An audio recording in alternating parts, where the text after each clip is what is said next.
If your hydrangea leaves out beautifully every spring, but barely flowers, you are not a bad gardener. You are making one specific mistake and probably two or three at once. And here's the frustrating part. It is not your fault, because most of the advice online is the very reason your plant is struggling. Hydrangeas are not actually difficult. They are just badly misunderstood. Set one up the right way and it becomes shockingly forgiving. The kind of plant you can forget about for weeks and it still comes roaring back stronger than ever. So today I am giving you 5 secrets rooted in how hydrangeas really work that will change the way you grow them forever. And watch closely for secret number 2, because that single mistake quietly destroys more hydrangea seasons than all the others combined, and almost nobody realizes they are doing it. Let's get into it. Number 1. Your hydrangea is probably thirsty in a direction you are not expecting. Here is something almost no one talks about. Hydrangeas do not just drink water through their roots. They lose water through their leaves at a dramatically faster rate than most plants in your garden. Those big, gorgeous leaves are beautiful, but they are basically giant evaporation panels. So even when the soil feels a little moist, your plant can still be running a water deficit. And you would never know it because the roots themselves are not dry. The fix is not to water more often. The fix is to water more deeply and less often. When you splash a little water on every single day, you train the roots to stay up near the surface. And that makes the plant hypersensitive to the very first dry spell. But when you soak the root zone deeply, just once or twice a week, the roots chase that water downward and anchor themselves in the cooler, more consistently moist soil below. A hydrangea with deep roots can shrug off a week of neglect without flinching. A hydrangea with shallow roots will collapse the moment you miss a day. So water slowly, right at the base of the plant, never over the leaves, and let it trickle for several minutes so the water actually sinks in instead of running off. And then comes the move almost everyone skips: mulch. A 3-inch layer of organic mulch around the base of your hydrangea works like a moisture blanket. It slows evaporation, keeps the roots cool through the heat of summer, and can cut your watering needs by up to 40%. If you do nothing else from this entire video, do this one thing. It will completely change how your plant handles a dry spell. Number 2, the pruning mistake that silently kills next year's flowers. Most people whose hydrangea just stopped blooming did nothing wrong with their soil, their feeding, or their sunlight. They pruned at the wrong time, and they accidentally cut off next year's flowers before those flowers ever had a chance to open. Here is what is going on under the surface. A lot of hydrangeas, especially the big leaf and oak leaf types, bloom on what gardeners call old wood. That means the flower buds for next summer are already formed on this year's stems before the season is even over. So when you go out in autumn, do a big tidy up and cut everything back hard, you are literally snipping off the buds that were going to become your flowers. The plant looks completely fine. It leaves out in spring exactly as you would expect, but it never blooms, and you end up blaming the soil or the variety. The rule here is simple, but you have to follow it exactly. If you do not know your variety, do not prune in autumn, and do not prune in early spring. Prune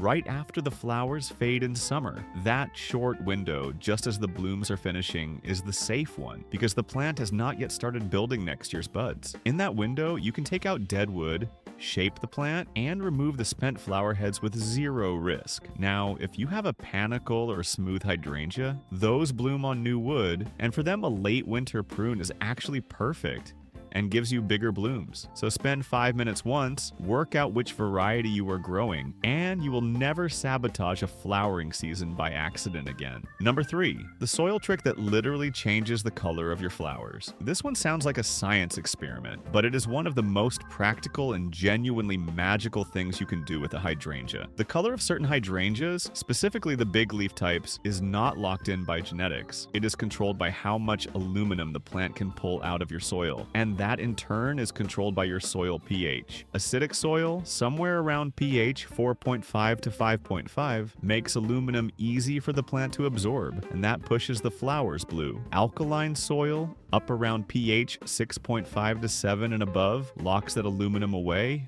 and the flowers turn pink, which means you can actually steer your blooms toward blue or pink just by adjusting your soil, and it costs you almost nothing. To push toward blue, work some sulfur or aluminum sulfate into the soil around the plant in early spring.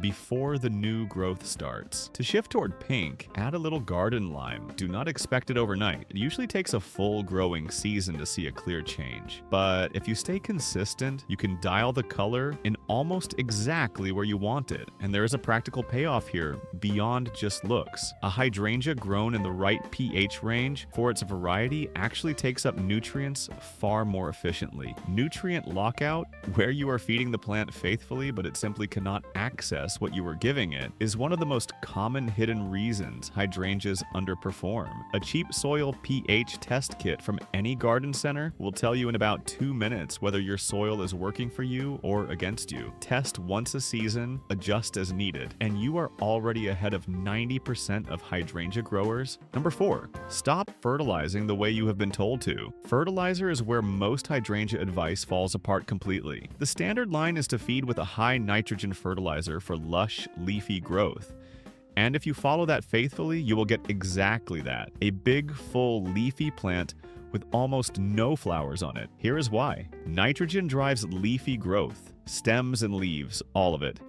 But a plant pouring its energy into building new foliage has very little left over for blooms. Flowering is expensive work for a plant, and when there is plenty of nitrogen around, a hydrangea will usually take the easy road and just keep making more leaves. What you actually want is a fertilizer that is lower in nitrogen and higher in phosphorus, because phosphorus is the element most directly tied to root strength and flower production. Look for a feed where the middle number of the 3 is the biggest, something along the lines of a 10, 30, 10, and timing matters even more than the formula. Feed your hydrangeas in early spring as they wake up from dormancy, and once more in early summer just before they bloom. Then stop by the middle of summer. Feeding late in the season pushes out soft new growth that cannot harden off before winter, and that leaves the whole plant wide open to frost damage and dieback that can take years to recover from. Feed early, feed phosphorus forward, and then step back and let the plant get on with it. That rhythm gives you the most blooms with the least interference. Number 5,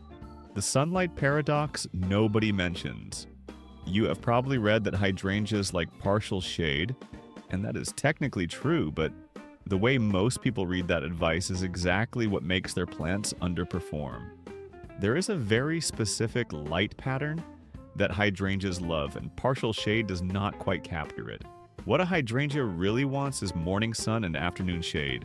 Not dappled light all day, not deep shade, and definitely not blazing midday sun. Morning sun, roughly from 6 until about 11, gives the plant the light energy it needs for photosynthesis and for making flowers. It also dries the dew off the leaves early, which dramatically cuts the risk of fungal disease. Then the afternoon shade protects the plant through the hottest, most punishing part of the day, and stops all that dramatic wilting that makes hydrangeas look so miserable on a hot afternoon. When you plant a hydrangea in a spot that only gets afternoon sun, you are handing it the harshest light at the worst possible moment, and denying it the gentle, productive light it would actually use. And when you bury it in deep shade all day, you get a healthy-looking plant that almost never flowers simply because it does not have enough light energy to fund the blooms. An east-facing bed is genuinely ideal for a hydrangea. A south-facing spot can work if there is a